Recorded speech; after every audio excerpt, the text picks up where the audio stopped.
a garden in bloom, hiding a deadly secret. Welcome to Faded Echoes. I am your host, Ombra. Drop a comment and tell me where you're listening from. I love discovering our mystery-loving community. Your thoughts make every tale more vivid. Let's dig into the story. If Nero Wolfe has a working opinion on roses, he keeps it tucked in with whatever else he saves for the confessor he'll never need. He'll talk orchids until you'd swear he believes they vote, and herbs until Fritz could season an argument with the same delicacy he uses on a calf's liver. But roses? He regards them like a judge regards a beauty pageant, not his jurisdiction and a misuse of good silk, which is why the rose-colored envelope, cream stock with a watermark that felt as expensive as it looked, didn't get tossed when I brought it to his desk at 11:42 on a Tuesday. That had started out with Fritz arguing that mushrooms are a vegetable that knows it ought to be meat. Wolfe was in place, in the big chair, the yellow silk resettled around him, lips pursed like they always do after 2 hours upstairs in the plant rooms. He had a pencil at hand he wasn't using, and an open book he wasn't reading. If I had asked, he would have said he was thinking, and right now thinking outranked botany's more obvious attractions. "It's addressed to you," I said. "Real ink. No postage. Hand-delivered. It smells like a promise and a florist's mistake." He cocked an eyebrow, which is a fancy way of saying it moved up a 1/4 inch. "Open it," he said. I slit the flap. The paper resisted like it wanted to keep its secrets until the lawyers arrived. Inside, a single sheet with the kind of handwriting that makes you think the writer's wrist wore a tie. Wolfe took it from me, ran his eyes down it once, and let the corners of his mouth relax. Not a smile, not for him, but the effect on the lower atmosphere was noticeable. "Who died?" I asked, because that's what letters like that do. It wasn't cheerful, but it was efficient. "Randolph Varney," Wolfe said. "Age 82 last Friday. He asks a favor and presumes upon memory he believes is mutual." "Mutual, huh?" I took the page when he tilted it toward me. The name meant something. A picture formed, magazine classifieds and shave lotion ads, later luxury cars, then philanthropy. Randolph Varney had sponsored prize roses the way some men adopt greyhounds. The letter was short, almost shy, which I don't say about octogenarian titans unless it's true. "Dear Mr. Wolfe, time's economy insists. If memory serves, it will be almost 40 years since I was in your kitchen, uninvited but not unwelcome, and learned the only lesson about trifles that matters. They are never trifles. I have placed the resolution to a business that cannot be left ragged in a place I am embarrassed to say concerned you. Not within your house. Heaven forfend I trespass so far. But beneath the roses that bloomed in the narrow plot behind it. Ask Mr. Goodwin if he remembers I admired them. He will not. I did not say so aloud. I did not trust to messengers then. I do not now. If this reaches you with my name in the past tense, I ask you for the favor. Retrieve what I hid and see it to the party I name below in confidence. I am not precise here from necessity. I trust you. It is absurd, and yet I do. R.V. There was a postscript, a name, Dr. Lenora Payne, and an address on West 23rd Street with a suite number that suggested an institution with a conference room larger than our dining room. Under the name, 2 words, American Rose Conservancy. I looked up. 40 years. Did we have roses then? I asked. No, Wolfe said, and made me regret having said it. We had what Mr. Varney had, which was troubles. He was not in my kitchen, in my house, uninvited, but not because I failed to express myself. He came with an intermediary, and we spoke. It is of no use to you now. He implies a burial under roses. It is nonsense. Roses would not have survived in our rear plot with any tolerable vigor then, and they certainly do not thrive there because I do not permit them. Permit them? I said. The Rose family will be crushed. They've had you as an opponent and didn't know. He grunted. That could mean anything, but I have experience. This one meant he was deciding how annoyed he was willing to get about something he considered beneath the threshold of actual annoyance. "Should I invite Dr. Payne over?" I asked. "No." I waited a beat. "Should I send her a note recreating your grunt in longhand? Or will you dictate?" He used the pencil. "You will telephone her," he said. "Invite her to call this afternoon at 4:30. If she cannot, tomorrow morning." "No, not tomorrow morning." He glanced at the clock. "Tomorrow afternoon." I took the phone. I get names wrong often enough that you could call it a hobby, but not on the first try with the American Rose Conservancy. Dr. Payne's assistant was crisp and soundproofed by self-importance. Dr. Payne herself took the call 2 minutes later and was neither. Her voice had the kind of steadiness you hear if you listen to a surgeon ask for a clamp. "Dr. Payne, this is Archie Goodwin, Mr. Nero Wolfe's assistant. We received a letter from the late Mr. Varney suggesting your interest in a matter connected with our house. Mr. Wolfe will see you at 4:30 if that suits." "That suits," she said. "Thank you, Mr. Goodwin. And I'm sorry for disturbing your household without prior arrangement. We have worn out the validity of that excuse here." "That's a new approach," I told her. "Honesty to disarm. It might work." 4:30. When I hung up, Wolfe was looking at the ceiling. He does that when the ceiling is less likely to talk back than I am. "What is it?" I asked. "An impertinence," he said, which could have covered the letter me or the ceiling. "We will hear her. Fritz," he added, raising his voice just enough that Fritz, who was within earshot and likely on the margins of our conversation already, materialized at the door with the unruffled solemnity of a man who believes gravy is a sacrament.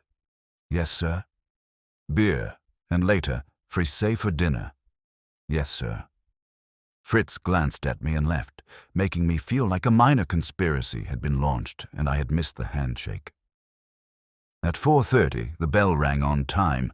I was at my desk and had been since 3:55, since experience has taught me that a punctual knock will always be the one you haven't prepared for. The door opened to the frost line coming across the park. Dr. Lenora Payne was tall without having to insist, early 40s unless the American Rose Conservancy had discovered a hybrid of sunscreen and witchcraft, with hair the color of walnut shells and eyes that noticed corners before chairs. She wore a charcoal suit that would have made a courtroom produce its truth faster. The only concession to her field were the small gold studs in her ears, shaped like rose hips. If there were thorns, she didn't show them on the way in. "Dr. Payne," I said. "I'm Archie Goodwin. If your shoes squeak, that's on the old floors and not your conscience." "My shoes don't squeak," she said, but not in a way that made me wish they did. She took in the hall like she was measuring light with her pupils, and I decided if the Rose game went bust, she'd find work in architecture. I ushered her into the office. Wolfe didn't rise. He doesn't, not for royalty and not for royalty's lawyers. He inclined his head a quarter inch, which for him is a bow that could get him mistaken for a peasant in a particularly strict village. "Mr. Wolfe," she said. "Thank you. I'm sorry for the intrusion." "You have not yet intruded," Wolfe said. "We will see whether you intend to."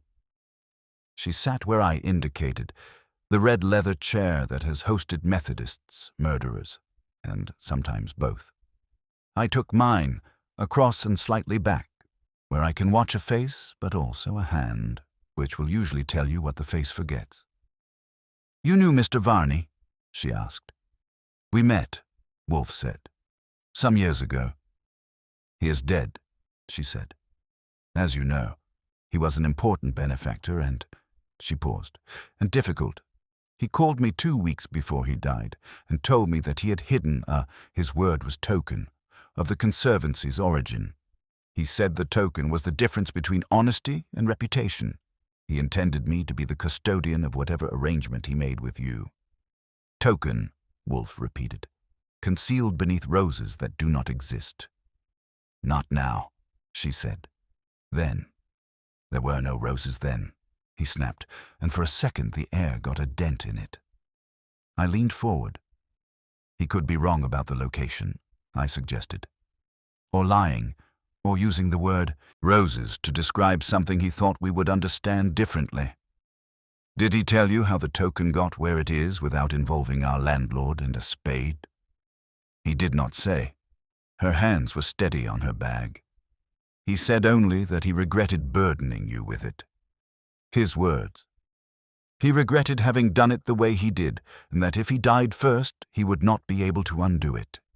He wanted me to make the request because this is awkward, because he said you might allow me to ask what he thought you would not allow anyone else.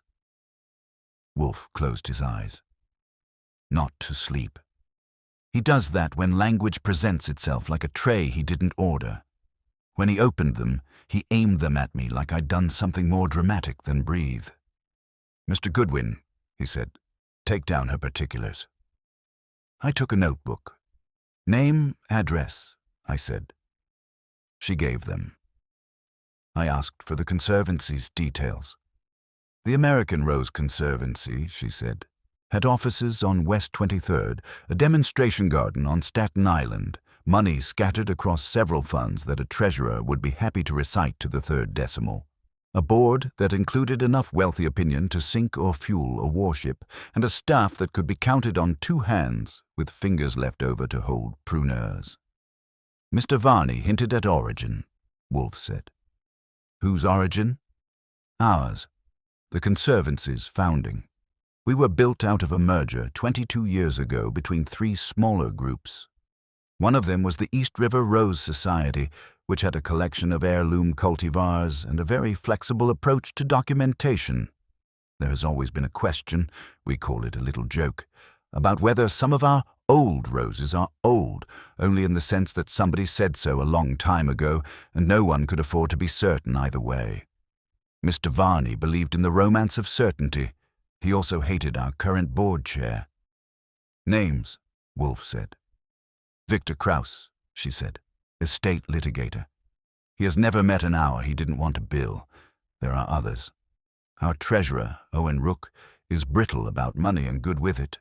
Our head hybridizer, Mira Delaney, is brilliant and impossible. Lionel Quayle is a collector and donor. He collects anything with petals and a backstory, and occasionally people. There are the garden staff, who are loyal to the last thorn. I don't know why Mr. Varney would hide proof of anything beneath your... "Please," Wolfe said, "say beneath my roses if it gives you relief. I will survive the calumny." She allowed herself a thin smile. "I didn't come to bury anything. I came to ask to unbury." "Not acceptable," Wolfe said. "No one will dig in my yard." She nodded like that had always been true, and she had hoped it might temporarily not. "Then the alternative is that either the token is not there or that Mr. Varney meant somewhere else. But if it is there, it is not," Wolfe said firmly, "enough to make my chair find a new squeak. What is the consequence, Dr. Payne, if this token is not retrieved?" She folded her hands. "Mr. Varney tied his bequest to it," she said. $25 million, contingent on the delivery to me of his token, and on that token supporting certain claims I'm not at liberty to state, without embarrassing people who have not yet agreed to be embarrassed. If we do not produce it within 90 days of his death, it passes to the Lionel H. Quayle Foundation for the Advancement of Botanical Arts and Narrative, which is to say, Mr. Quayle personally by another name. To say the board is under pressure would be polite. To say there is harmony about how to proceed would be less than accurate. "And you?" Wolfe asked. "What is your interest?"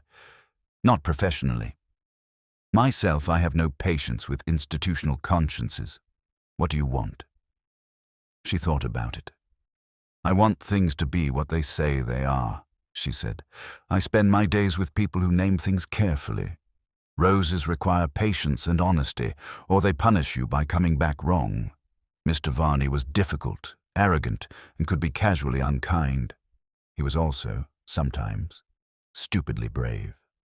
If he believed he had placed something that would settle a question that matters, then I want to find it for that reason and for the fact that I am tired of being told to work around other people's reputations.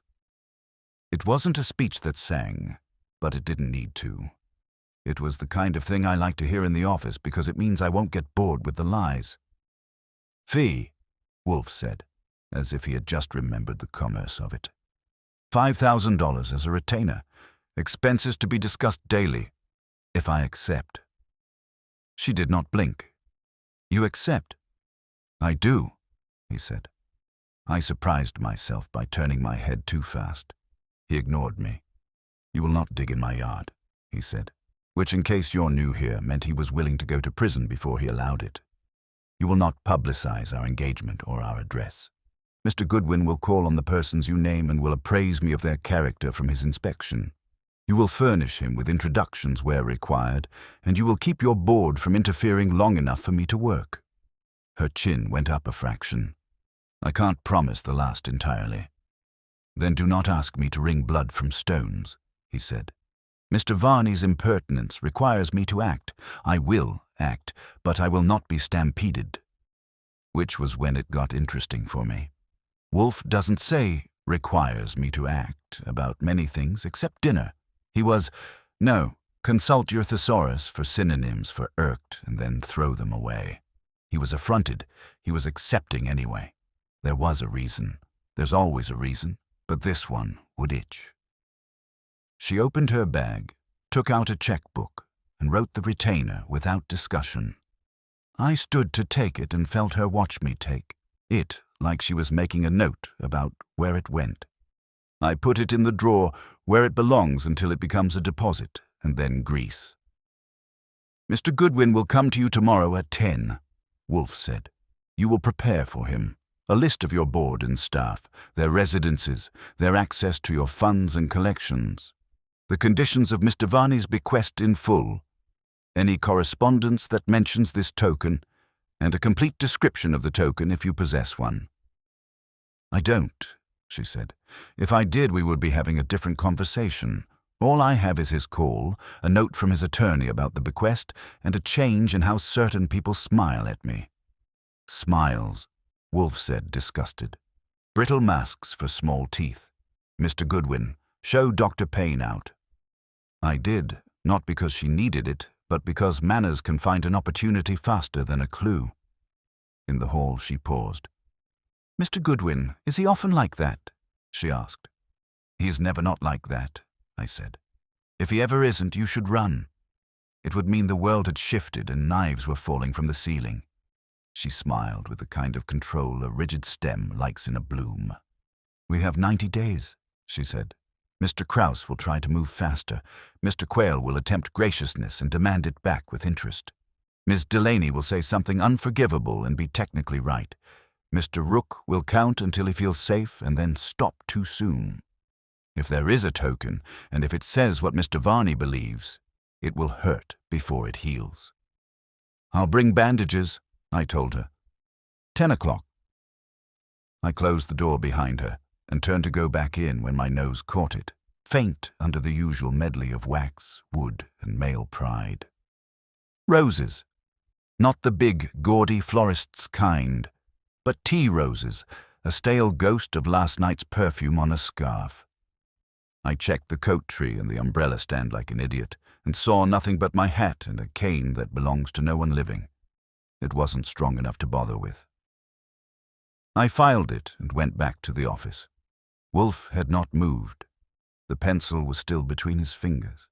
He looked like a man who had been told his cellar contained a piano someone had never learned to play. Why? I asked him. Before he could pretend, the conversation had to be initiated from his side. Why accept? You hate roses. You hate other people's timetables. You once refused a case because a newspaper used the word finally about you. What is this? He puffed his cheeks and expelled air. I said Mr. Varney's impertinence requires me to act. I meant it. He placed something here, or he wants us to believe he did. He presumed on my patience and on your vigilance years ago without cause. I'm obliged to cure it, and there is a second reason. Which is? He closed his eyes again. No. Sometimes the only move you get in a game is to weight the other player into choosing it for you. I nodded. Fine, I will see Dr. Payne at 10 and the rest of her rose garden as they line up to charm me. Do you want Saul in reserve? Not yet, he said. It is possible that Mr. Varney believed something true that is not true. It is also possible that his truth is ugly and that he dressed it in flowers. We will not alarm the birds before we know which branch they sit on. Birds, I said. Do you expect pigeons or hawks? Both, he said, and reached for the bell cord. Fritz, he called. Beer. The day had given us a retainer, a woman with thorns that didn't show yet, and a letter that smelled like a lie even before the perfume. The one thing we didn't have, and that I wanted, was the reason Wolfe had accepted. He would sit, I would walk, the roses would keep their secrets for the moment, and if someone thought they'd planted something under our house that would grow without us noticing, they had a surprise coming. In some gardens, you tend with pruning shears. In ours, you tend with words. If you do it right, something true blooms and someone bleeds. We were due for both. I was at West 23rd at 9:58, because I like to be on time when other people are wound tight. The Conservancy's suite had glass walls and a receptionist with a voice that could alphabetize you. Dr. Payne came out herself at 10 sharp. No perfume, no fluff. Just the same walnut shell hair and a face that had slept exactly as much as honesty allows. She had done her homework. In her office, white walls, a single-framed botanical plate that made a rose look like a blueprint. She slid me a folder thick enough to stop an argument. Lists, addresses, org charts, access logs for vault storage, donor agreements, and a copy of Varney's bequest letter from his attorney with the 90-day fuse circled twice in pencil. There was also a transcript of Varney's last call as she had typed it from memory, with his token and beneath the roses, set off like he'd underlined them with his breath. Anything else he said that you didn't write? I asked. She considered. He laughed once, she said. Not kindly. He said, they've been cultivating fantasies for years. They should try soil. Meaning you're bored, I said. Meaning all of us, if he's right, she said. And if he's wrong, he wanted to be buried with the last word. We were interrupted by a knock that didn't wait for an answer. Victor Kraus walked in with the look lawyers wear when they have decided time is their retainer. He was compact, graying, and put together like a contract. No romance, plenty of clauses. Dr. Payne, he said, you were going to update me before any external engagement escalated. Mr. Goodwin is an internal precaution, she said coolly. From Mr. Wolfe. Kraus flicked me a glance that did not find a billable category. Mr. Wolfe won't excavate. He made that plain in 2007, and I doubt he's softened. He turned slightly. Mr. Goodwin, if your employer requires clarity, the board is meeting Friday to consider whether to waive the Varney condition. It would be a pity if we delayed because you were chasing fables. Pity wears a lot of coats, I said. Which one do you have in mind? He ignored it. We have donors to reassure. The Quayle Foundation has already offered bridge funding contingent on common sense. Common sense, Dr. Payne repeated, dry enough to prune. There was a florist's box on the credenza I hadn't noticed when I came in. The ribbon said, Quayle in gold. When she opened it, the room filled with a dry, elegant tea rose scent that had been in our hall yesterday, faint and self-satisfied. The card was handwritten, Lenora for calm seas. L. Mr. Quayle is thoughtful, I said. He is attentive, she said. He is also a collector, and he hates incomplete sets. Kraus watched me watch the box. If you intend to heave that into melodrama, don't, he said. Lionel sends flowers the way other men send emails. I'll note the bandwidth, I told him, and closed the folder. I used her desk phone for a report. Wolfe listened without seasoning. When I mentioned the scent, he made a sound that might have been language and wasn't. Bring the material, he said. Then go to Mr. Varney's attorney and obtain the precise text of the contingency, including any permitted substitutions. Ask him where Mr. Varney was on the Thursday before his death between 4 and 6. Expecting him to have been in our backyard with a spade? I asked. I expect him to have been somewhere his absence would be remarked, he said. Come. In the hall, waiting for the elevator, the air lifted a whisper of that same tea rose. A woman stepped out, mid-30s, dark hair in a knot that said she liked sharp tools, lab coat over jeans, a bouquet of stems in one hand, and a bandage on her thumb. Mira, Dr. Payne said behind me. This is Mr. Goodwin. Try not to water the paperwork, Mira Delaney said, and eyed the quail box past my shoulder like it had opinions. Then she smiled. Not friendly exactly. More like she'd just remembered something that would be useful later. I carried the folder out, thinking of pianos and cellars and tokens in dirt and a scent that had taken liberties with our hall. I took the folder back to the brownstone because Wolfe likes paper to be close enough to glare at. He didn't ask for lunch early, which told me he was working. I spread the contents on his desk like a buffet and gave him the run-through. He skimmed the bequest letter, the org chart, and the access logs, pausing just long enough over a line in Dr. Payne's notes, Quayle's offer of bridge funding, to make a small, pleased noise that meant someone had handed him a lever and didn't know it. The token, he said, if it exists, is documentary, a label, ledger, a provenance. Mr. Varney had a nose for romance, not for dirt. Go. Attorney first, I said. Attorney first, he agreed, and flicked 2 fingers at the phone when it rang. I took it. It was Fred Durkin wanting to know if we had anything that smelled like work. I told him not yet and headed out.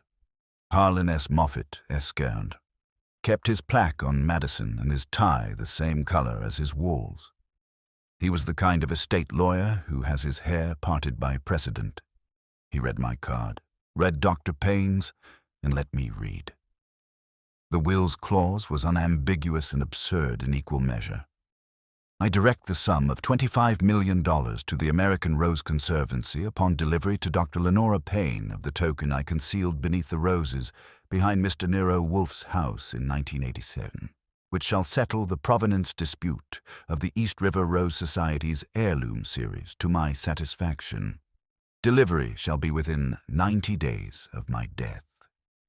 Failing delivery, the bequest is forfeit to the Lionel H. Quayle Foundation. Permitted substitutions? I asked. None, Moffat said. He refused to entertain hypotheticals. He smiled a great deal while refusing. Who sent the letter to Mr. Wolfe? Not I, he said. If I had, it would have had postage and a courier's affidavit attached like a boutonniere. Thursday, 4 to 6, I said. Moffat consulted a calendar with tight small boxes. Mr. Varney attended a donor salon at Mr. Quayle's apartment from 5 to 7. His nurse signed him out at 4:30. His driver signed him in at 5:12. There are photographs of him with a glass of water and the skyline. He left at 7:20. He was fatigued the following morning. He died that night. So he hadn't been anywhere near our fence with a trowel. He had, however, been near Lionel Quayle. When I came out, I almost collected Quayle in person. He was in the lobby, inspecting himself in the reflection of a bronze horse. Mid-50s, flawless tan, a white pocket square doing geometry. He saw me see him and came over like we had a mutual friend we both owed money. Archie Goodwin, he said as if it were a toast. You smell faintly of Dr. Payne's integrity. How is she? Still vertical, I said. Your florist does nice work. He looked pleased. They do. I was just thinking of sending Mr. Wolfe something pink to soften him. Send him a check, I said.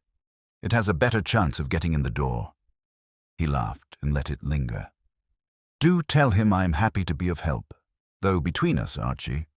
May I call you Archie?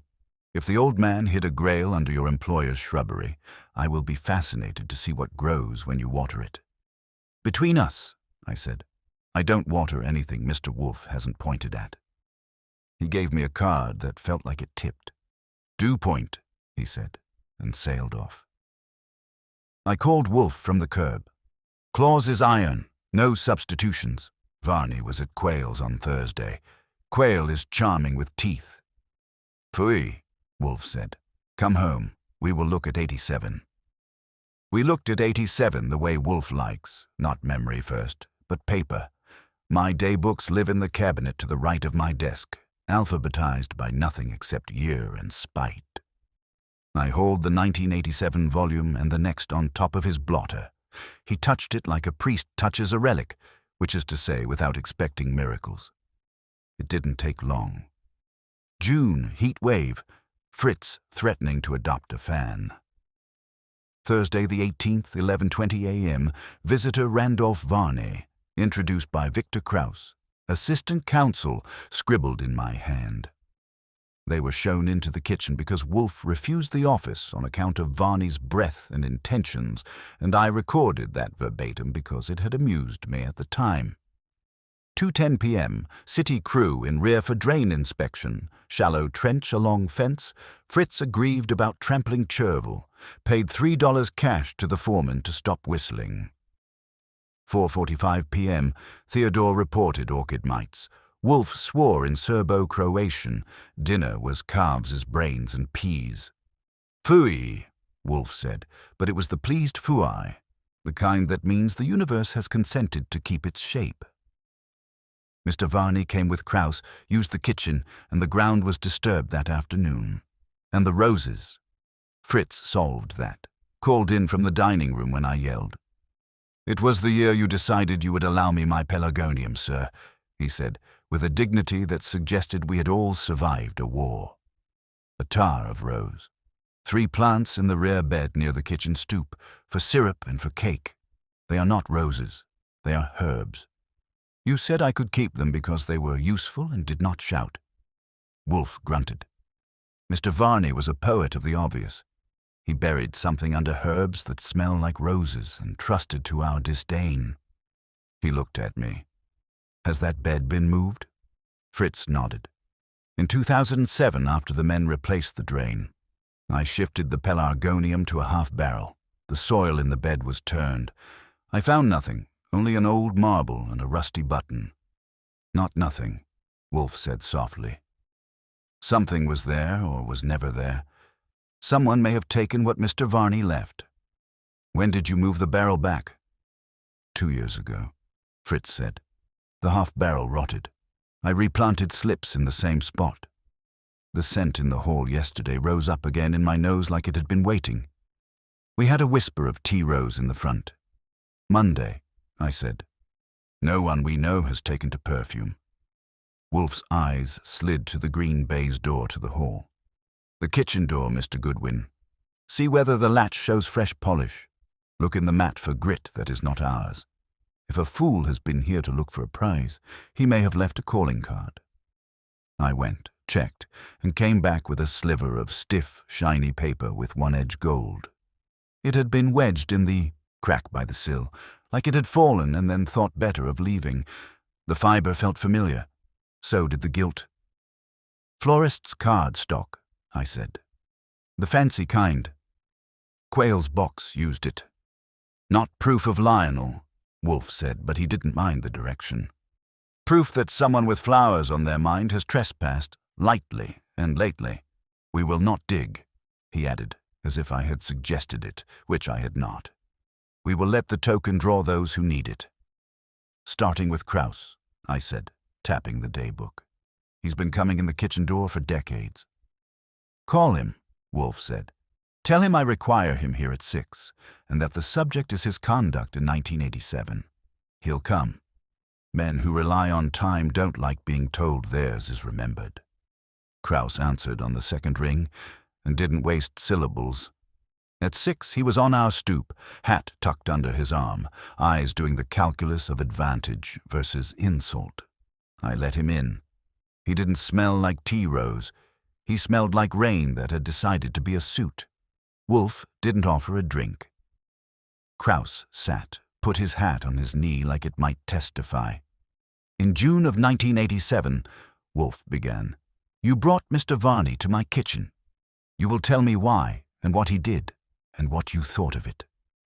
Krause's mouth did a tight thing lawyers learn at better firms. Mr. Varney wanted your advice on a matter involving donor restrictions and public representations. You declined in your unique fashion. We left. You left something, Wolfe said. Under herbs that smell like roses. Krause blinked. Either he could act at a professional level, or that had landed. I am not a gardener, he said.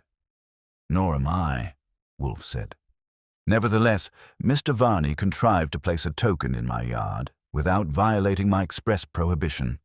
He did so the afternoon you were here, when a city crew had opened a trench along my fence and my attention was upstairs. Did you accompany him to my stoop? No, Krause said, too quickly and then slower. Mr. Varney stepped out for air while you were being lofty. Air, Wolfe repeated, and let it hang like a curtain offered and refused. And you told whom about this after his death? Krause drew in his lower lip, decided against it, and put it back. The board, he said. In executive session, we have fiduciary obligations. Mr. Quayle in particular required clarity, as the contingent beneficiary. Required, Wolfe said. And you supplied conjecture as clarity. Has Mr. Quayle been to my door? I don't manage Mr. Quayle's floristry, Krause said. His glance ticked toward the hole before he brought it back. It was enough. I produced the sliver of gilt-edged card and put it on the corner of Wolfe's desk like an hors d'oeuvre. Someone with a taste for presentation has been testing our latch, I said. Recently. Krause didn't take the bait with his fingers. He took it with his silence. If Mr. Quayle has been over-eager, he said finally, I'll remind him he can afford patience. You will do nothing of the kind, Wolfe said, velvet over stone. You will tell your board that any intrusion on my premises ends the possibility of their relief. If a member of your governance trespasses again, the Metropolitan Police will be engaged, and I will enjoy the spectacle. Now, you will also give Mr. Goodwin the names of any person who, in 1987, had custody of the East River Rose Society's accession records. Krause frowned. Records? The token is a paper, Wolfe said. A ledger page, a label, a receipt. Mr. Varney was a romantic about certainty, not a fool about botany. He hid provenance, not petals. Krause hesitated, then exhaled. Eleanor Shaw handled accession and documentation then. Deceased. Her assistant was Owen Rook. He is now our treasurer. Thank you, Wolfe said. It wasn't gratitude. It was dismissal, dressed as civility. Krause stood. Mr. Wolfe, he said, we are under a clock. You attempted to use it as a cudgel, Wolfe said. I prefer it as a metronome. Good evening. I saw him out. On the stoop, the night held the promise of rain and a faint, late echo of tea rose from a neighbor's window box or someone's sleeve. When I came back, Wolfe had his eyes shut as if indulging a vulgarity. Saul, he said, without opening them. I dialed. Saul Panzer needs fewer words than a telegram. Front steps, I said. Tonight till 3. Sit on the stoop across and watch ours. Anyone approaches our door and looks like they're making friends with the latch, you mark and follow. Report hourly. Got it, Saul said, and hung up. Wolfe opened his eyes. Tomorrow, Mr. Goodwin, you will see Mr. Rook, he said. You will ask him about Eleanor Shaw, about labels, and about why a man who counts sleeps badly when someone says the word token. And Lionel, I asked. He will come back if he is fool enough, Wolfe said. If he is not, he will send someone who is. Either will do. Saul's first call came at 1:08 a.m.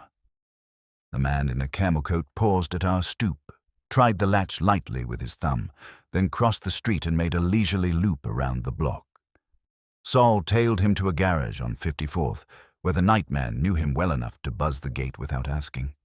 The plate traced to a corporate lease with a privacy service attached. Saul's comment was that the coat fit better than the alibi would. His second call was nothing. His third, at 3, was a yawn and a good night.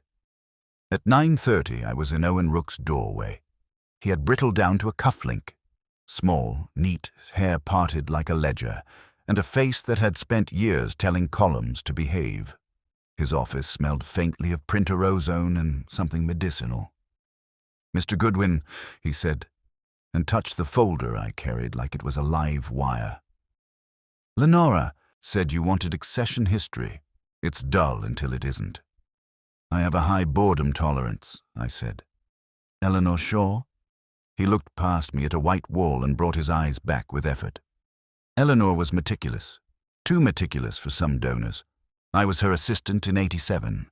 We standardized labels, reconciled specimen cards with garden tags, and wrote up provenance if there was any to write. There often wasn't. People lie about age. Roses, too. The ledger for '87. He opened a cabinet with keys and took out a binder that had been touched more than the others. Inside, cream pages held tight black entries, accession numbers, donor names, cultivar claims. In June '87, there were 3 neat lines with erasures sanded flat under them. The replacements were in Eleanor's hand, but the ink looked newer than the surrounding text. "Corrections?" I asked. "Normalization," he said too fast. We had to align our format. Who else touched these? Eleanor. Me. In 2007, when we consolidated storage, I checked all the pre-merger ledgers. There was a water leak. We moved boxes. One went astray. "Which box?" "ER87 Originals," he said, and his throat worked. "The loose items, labels, tags, correspondence. I noted it. The board agreed the typed ledgers sufficed for exhibition purposes." He took a breath. Varney was furious. He said the loose items were the only things that mattered. "Did you tell Mr. Krause then?" "I told everyone. They told me to find it. I didn't." He pulled an envelope from the pocket of the binder, manila and fat. In pencil, Eleanor had written, "Private. Shaw." Inside were photocopies, donor letters, a receipt from a Brooklyn nursery, a sketch of a bed plan at the East River Garden.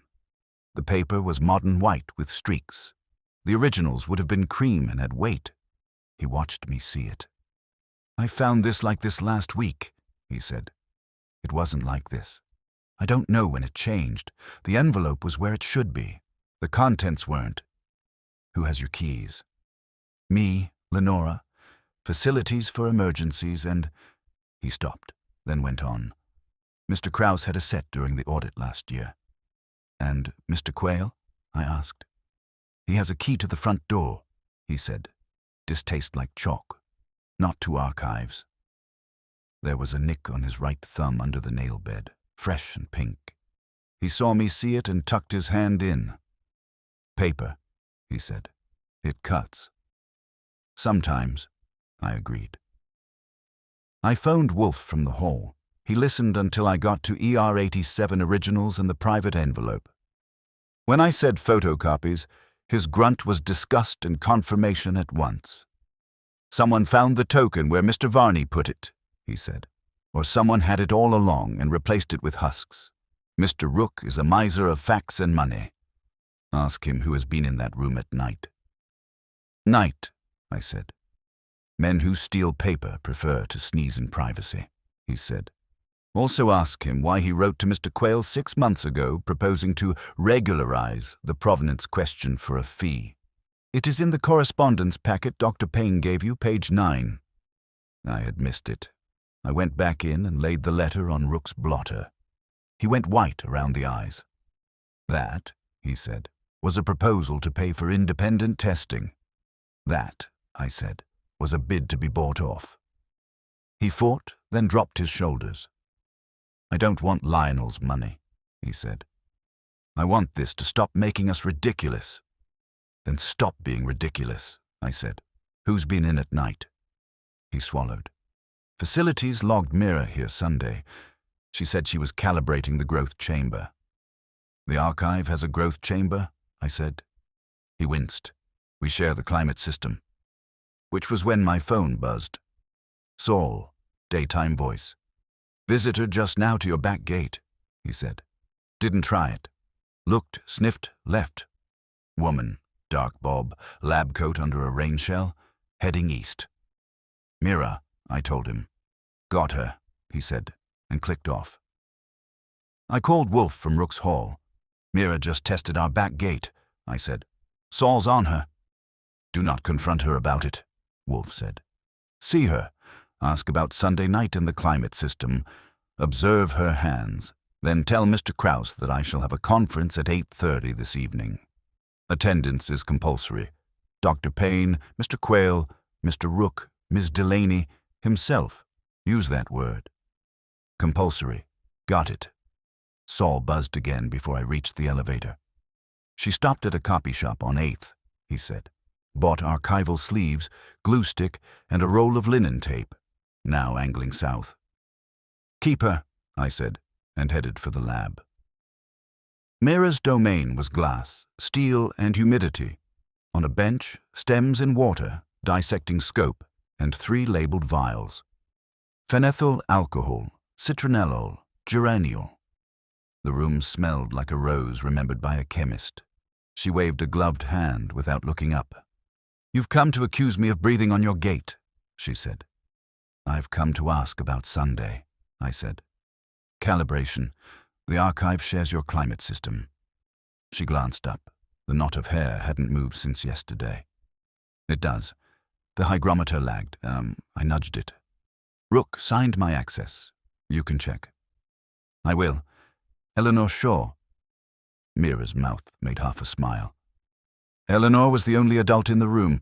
She believed in labels with dates, not legends. She thought I was a vandal. We were both right. Her right thumb had a thin pink crescent under the nail where the bandage had been. She let me see it. Paper, she said. It cuts. And linen tape? I asked. I mount slides, she said, too casual. Sometimes I repair field books when the budget forgets to. She picked up a vial, sniffed, set it down. Mr. Quayle thinks scent is a story you tell about yourself, she added. He funds narratives. Lenora funds research. Owen funds his ulcer. Which are you here to admire? I admire anything that doesn't lie, I said. At 8:30 tonight, Mr. Wolfe will be admiring all of you in one room. Her eyebrows went up like blinds. Compulsory? Compulsory, I said. She shrugged, which on her looked like a blade sheathed. I'll bring my manners. I left her with her molecules and called Krause. He tried to parry until I said compulsory. Then he grunted consent. Rook agreed like a man accepting a summons. Dr. Payne said thank you, which was disarming as usual. Quayle's assistant cooed and promised his presence with a little bow in her voice. Saul checked in. Mira had gone from the lab to Quayle's building, slipped in through the service entrance, 10 minutes inside, then back out, empty-handed but walking like her pockets knew something. I brought Wolfe a sandwich in the list of yeses. He nodded. Good. Now we will see who is hungry and who is starving. And what do I feed them? I asked. Hope, he said, and then I will take it away. At 8:20 I had the red chairs set in their usual arc, and Wolfe had arranged his exhibits like bait.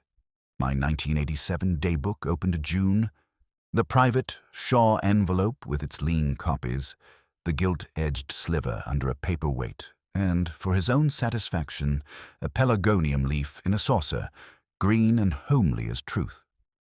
He had not moved more than necessary, which for him is not much. They came in like a cord building its notes. Rook first, 5 minutes early and brittle at the edges. Dr. Payne on the dot, calm with a heat under it. Krause a minute after, dry as law. Mira at 8:35 with a rain shell folded too neatly over her arm, the bandage gone from her thumb, a clean pink crescent left, and a linen thread clinging to her cuff that didn't belong to the coat. Lionel Quayle, last 8:38, with apology, teeth, and a silver bud vase in his hand, holding a single tea rose that had opinions about its own elegance. Fritz did not take the vase. He is not a valet, and he has standards. Lionel set it on the end table himself with a little flourish that left a faint smear on his white cuff. Not soil. Something clear that caught the lamp and dulled where it dried. Glue would do that. So would vanity. "Thank you for complying," Wolfe said when they were seated. "I would rather save our digressions for later. First, in 1987, Mr. Varney came here with Mr. Krauss. He contrived to hide a paper, a token of provenance, under herbs that smell like roses. In 2007, the ground was turned. Anything there could have been recovered. In the last fortnight, someone has tried my latch, and someone has replaced originals in your archive with copies. I do not tolerate either." Krauss shifted. "Mr. Wolfe, this—" "Be quiet," Wolfe said without heat. "Miss Delaney, Sunday night you calibrated a climate system. Why did you leave by the service door of Mr. Quayle's building today?" Mira's eyebrows ticked because it was closer to the lab I was visiting. "What lab?" "His kitchen," she said. "He keeps better coffee than we do." Quayle laughed obligingly. "She does, and she's more direct than most of my board." "Mr. Quayle," Wolfe said, "your foundation stands to gain $25 million if the token is not produced. You have sent flowers to Dr. Payne and sniffed at my gate." "I send flowers as a civic duty," he said easily. "As for your gate, I admire architecture." Rook had his hands clenched in his lap. The tea rose on the table breathed a dry, genteel perfume into the room. Under it, I caught something else. Phenethyl alcohol, the lab's version of memory, clinging faintly to Mira's sleeve, and the unsentimental tang of PVA glue from Lionel's cuff, too new to be innocence. My phone hummed in my pocket. I stepped to the hall. "Saul, Camel Coat from last night is parked 2 doors down, watching your stoop, not moving." "Let him watch," I said, and went back in. Wolfe was looking at the pelargonium leaf like it had confessed. "Dr. Payne," he said, "your institution has been made ridiculous, as Mr. Rook puts it, by a simple trick. Remove the only originals that matter, replace them with clean ghosts, and call doubt prudence. The trick requires access and motive. 3 of you possess both." His eyes moved, slow and careful, to Quayle, to Rook, to Mira. "We will unclothe which of you preferred copies to truth," he said, "and why the scent of roses has been used as a veil." Wolfe let the silence lean until it made weight. Then he lifted a finger. "Not a fat one tonight, a needle." "Mr. Quayle, you are sloppy with glue," he said. Lionel glanced at his cuff. Charming reflex, trying to catch up. "I assembled a program brochure before I came," he said. "I'm a hands-on philanthropist." "And a hands-on archivist?" Wolfe inquired. "You have tried my latch. Your florist's card stock was unkind enough to shed. Your man in a camel coat keeps watch for opportunities. You send tea roses as a signature. You profit if the token is not delivered. The inference is not arduous." Krauss cleared his throat. "Mr. Wolfe?" "Be still," Wolfe said, silk over wire. "Mr. Rook, you normalized 3 entries in June 1987. You lost a box 5 years ago. You wrote to Mr. Quayle proposing to regularize the provenance, which is to say, to domesticate truth with a retainer. Your motive is fear. It is not sufficient to risk felony." Rook's mouth opened and shut without anything useful escaping. Dr. Payne said nothing. She had her hands folded tight enough to press color from her knuckles. "Ms. Delaney," Wolfe said, and it was almost gentle. "You smell of phenethyl alcohol and citronellol. Your cuff carries a linen thread from archival tape. You purchased sleeves and adhesive this afternoon before going to Mr. Quayle's residence. 10 minutes is time enough to transfer an envelope from an incompetent custodian to yourself. and reseal what you left him so his vanity would not notice. You visited our back gate to confirm a rumor. You were in the archive Sunday night to recalibrate a conscience. Mira looked at him for 3 beats, then at me. Her eyes were not pleading. They were amused and, underneath, tired. "If I say you're wrong," she said, "do you start over?" "I do not," Wolfe said. "Where are the originals?" Lionel's laugh was a note too high. "This is theater. Miss Delaney has never—" Mira cut him off without moving. "Stop," she said, and the single syllable had an edge that would have taken a finger if you pushed on it. She looked back at Wolfe. "If what I had were stolen, you'd have the police here. If what I had were worthless, you wouldn't have us sitting in this room. You want the token in a way that doesn't let Mr. Quayle piss on it on the way through." "Correct," Wolfe said. She breathed out. "It was not in your dirt in 2007, she said. "Whoever turned the bed left nothing. Someone with money and a story took it and kept it badly, folded once too hard, stuffed in a florist's envelope, carried in a pocket like a handkerchief. I saw it Monday night in a glass of water on a credenza, like a pressed flower someone planned to make into a coaster. I had to get it before he laminated it." Lionel's hand went to his jacket and stopped, caught by his own forebrain. The glue on his cuff dulled farther. "And now?" Wolfe said. "Now it's flat between blotters," she said. "Not at the Conservancy. Not with me. Safe." "Whose custody?" Kraus snapped. "You don't get to—" "You forfeited authority when you told him." She shot back. "No heat, just fact. You told him where to hunt, and he did. This is a rescue." Dr. Payne found her voice. "Mira," she said, and just the name. It held question, hurt, relief, and a small, wild hope. Mira kept her eyes on Wolfe. "If I hand it to you," she said, "it doesn't vanish into a boardroom. It gets read. It gets used the way Varney meant it. That's the bargain." Wolfe's lips compressed, then released. He disliked bargains. He also liked recognizing inevitability. "Tomorrow at 11, he said. "Here, bring the token and whomever holds it. Mr. Quayle will be present to hear its contents. If between now and then anyone touches my latch, I will do something messy involving the police and the press. Mr. Kraus, you will advise your board that their behavior is being measured and found petty." Lionel stood, smiling badly. "You are very sure of yourself, Mr. Wolfe." "I am sure of little," Wolfe said. "I'm certain of rot. It announces itself." They filed out in an order that told its own story. Rook first, weight lifted by a dread deferred. Kraus narrow and calculating, Lionel last with his empty silver bud vase, pausing to lift it and discover the perfume had not improved him. Mira with her hands in her pockets like they trusted her, and Dr. Payne with a glance back that I filed under trust I didn't want to drop.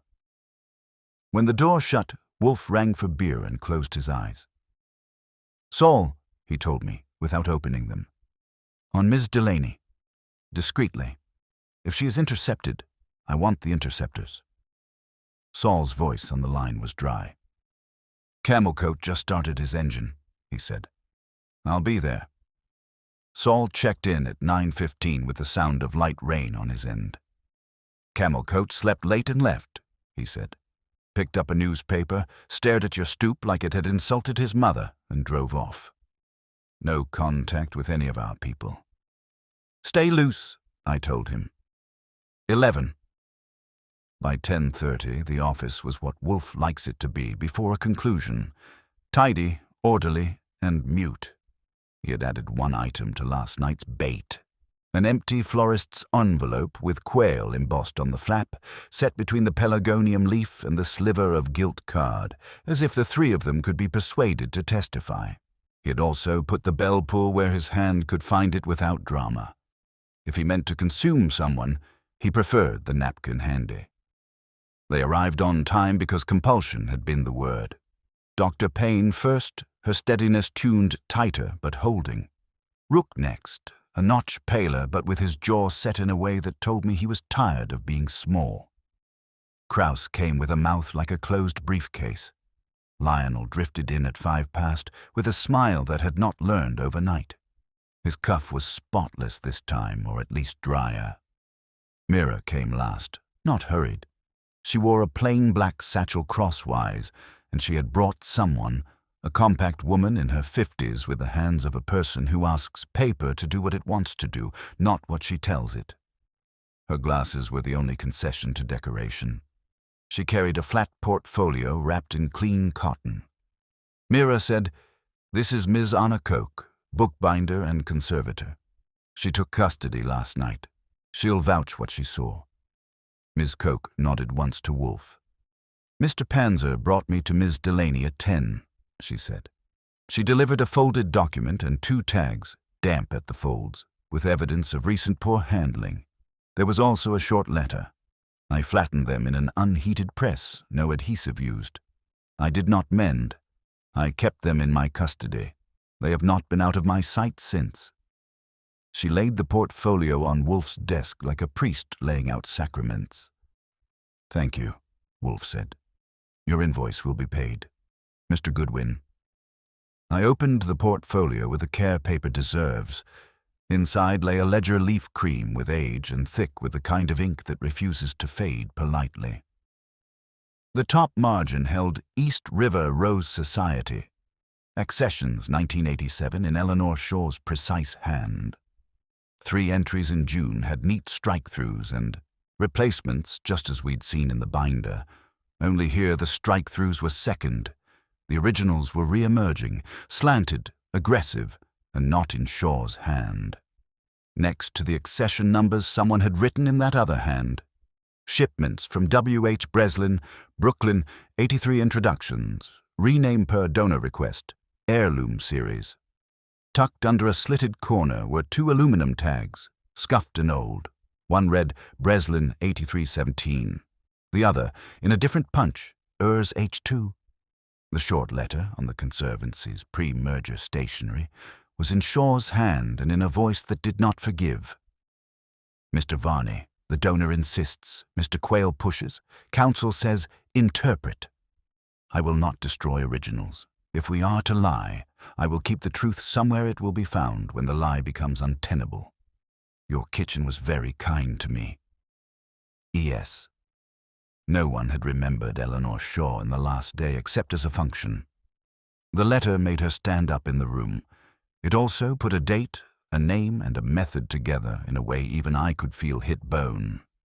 Wolfe spared it a glance that counted as respect, and then aimed his eyes where it counted. "Mr. Quayle," he said, "you were pushing in 1987. You were buying modern cultivars from a nursery in Brooklyn and renaming them as heirlooms for a narrative. Mr. Varney was shown the originals, perhaps here, perhaps in my kitchen where he was an unwelcome guest, and obliged Ms. Shaw by removing them from the reach of importunate men. In 2007, someone with knowledge retrieved what he had hidden. More recently, you handled them with glue and vanity. Ms. Delaney rescued them from your care before you could consign them to lamination or oblivion. Do you deny it?" Lionel's smile tried, blessedly, not to die. "Mr. Wolfe, you are a poet of malice. I have always supported the Conservancy. What you call narrative, others call mission." "We don't," Wolfe said, and it was not loud. "Do not call stealing labels interpretation. Do not call bribing nomenclature philanthropy. The tags make a chain. The ledger leaf speaks plainly. Ms. Shaw's letter ties your hand to the knot. Mr. Kraus." He turned, and the lawyer lifted his chin an inch. "You will tell me whether you advised Ms. Shaw in 1987 that interpretation could allow the renaming of modern introductions as heirlooms." Kraus's eyelids flickered. "I advised the board," he said, each word heavy as if it cost money to say it. "I told them that donors often forced institutions to choose between strict construction and vision. I did not draft the accession entries. I did not hold the pen." "You held the door," Wolfe said. "And years later you told Mr. Quayle where to look when Mr. Varney died. That is the trespass I will remember." Rook had leaned forward to see the tags. Now he leaned back, suddenly old. "So it was a lie," he said to the air. "All those tags I normalized." We didn't normalize anything. We threw a sheet over a body on the floor and told donors it was sleeping. Mira's voice came flat. We grew what we said we grew after that. But the foundation was rotten, and everyone got used to the smell. Dr. Payne had not moved since the portfolio opened. Her eyes were on the words ES. She looked up at Wolfe. "May I?" she asked. "You must," he said. "The bequest requires the token be delivered to you." He lifted a hand. "Before we do, Mr. Goodwin, call Mr. Moffat, put him on the line and describe what is before us. Use care. I want his assent recorded." I did. Moffat's voice on the end of the wire went from guarded to precise when I named items. "The clause calls for delivery of the token to Dr. Payne," he said. "If what you describe, free of euphemism, is now in her hands, I will accept a courier with it this afternoon. The trust will initiate release upon authentication. You do not need me in the room to tell you that Mr. Quayle should consider his options." "He is considering," Wolfe said, and his mouth turned down. "But he will not like them." I hung up. Wolfe tipped his head at the portfolio. Dr. Payne stood, the only ceremony the world was going to get, and came for it. Ms. Coke lifted out the ledger leaf and the tags with the corners protected and handed them over as if she were passing a child across a narrow stream. Dr. Payne did not speak. She put them back into the cotton-lined folder, closed it, and returned to her chair, holding something that changed weight by the second. Lionel stood too. "This is absurd," he said, and for the first time his voice found the octave where fear lives. "This is one leaf of one ledger and the spite of a clerk. It doesn't disprove anything." "It disproves yours," Wolfe said. "It also makes your man in the camel coat a nuisance and your glue a confession. Sit down." He didn't. He couldn't. He looked at Kraus, who found his sleeve fascinating. He looked at Rook, who was not scenery any longer. He looked at Mira, who had her hands in her lap and her blade sheathed. He looked at Dr. Payne, and whatever he found there made him lose interest in other people's faces. He sat. "Practicalities," Wolfe said, "because he is kind when he is cruel. Mr. Kraus, you will prepare a statement acknowledging that the Conservancy has discovered irregularities in the 1987 accessions and will be auditing all claims. You will not say story, you will say record. Mr. Rook, you will, with Dr. Payne's supervision, restore whatever you can restore from Eleanor Shaw's notes. You will resign as treasurer when the bequest lands, because you should have spoken 7 years ago and did not. Ms. Delaney, you will be recognized, not for theft, which is an ugly word and inaccurate, but for salvage. If anyone attempts to make a disciplinary example, they will find their example making headlines. Mr. Quayle, you will go home and consider whether you prefer to be thanked for your past generosity or notorious for your recent conduct. If you prefer the first, you will refrain from issuing statements. Mr. Moffat will accept delivery today. If anyone comes to my door without my invitation, they will leave with a police officer." Kraus gathered himself. "You are dictating to a non-profit with a board of—" "I am dictating to imbeciles who poured perfume on a lie and convinced themselves it improved the odor," Wolfe said, and the silk left his voice. "You brought this to my door in 1987 and again last week. You will bear my corrections." Dr. Payne stood again, because she had to. "We will," she said, and it was not submission, it was a promise to herself she let us hear. She turned to Mira.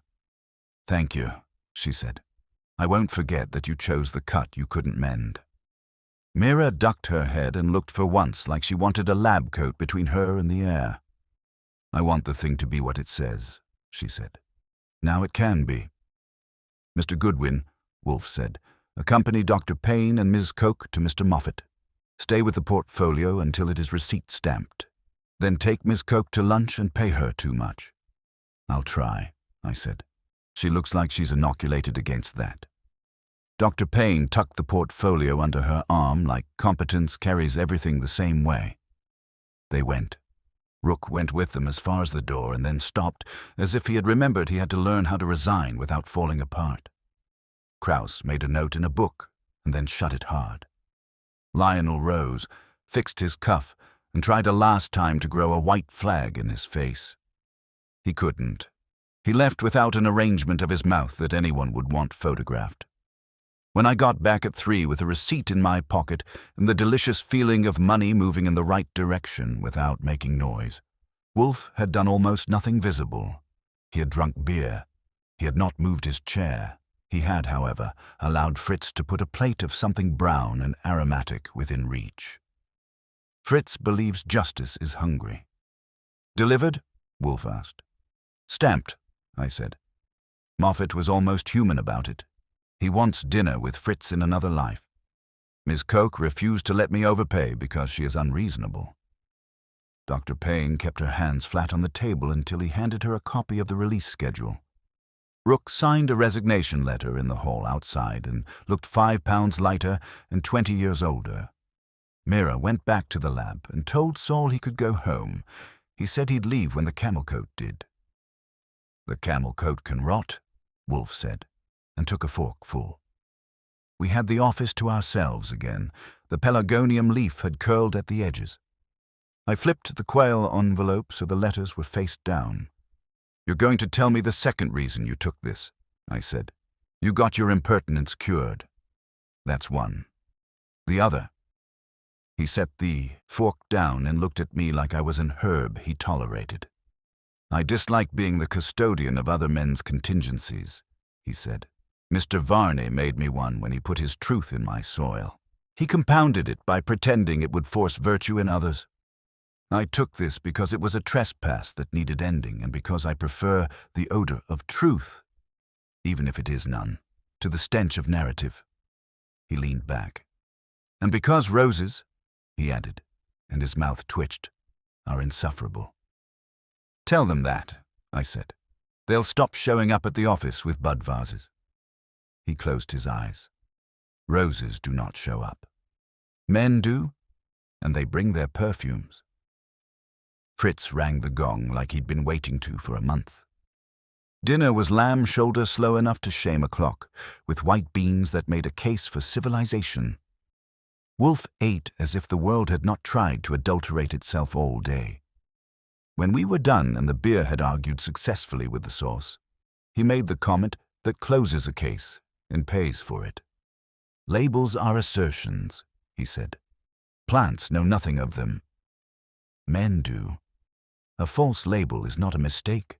It is an appetite, a desire for the thing to be better than it is, easier than it is, more profitable than it is. I indulge my appetites, but I will not rename them. Mr. Varney was a nuisance. He was also, finally, right. He trusted that if he tied truth to my house, I would not let men with glue and stories pry it loose. He lifted his glass a fraction. It is a poor trait, but mine. "Don't change it," I told him. "Fritz would have to rewrite the menu." He grunted. This time it was a sound you could call contentment if you were generous. The house took back its quiet. Outside, somewhere a neighbor tended something that smelled like a story. Inside, the air smelled like lamb and beer and paper, which is to say it smelled like work finished. If Roses wanted to file a protest, they could do it in writing. We keep those. We keep those. We keep those. We keep those. We keep those. We keep those. We keep those. We keep those.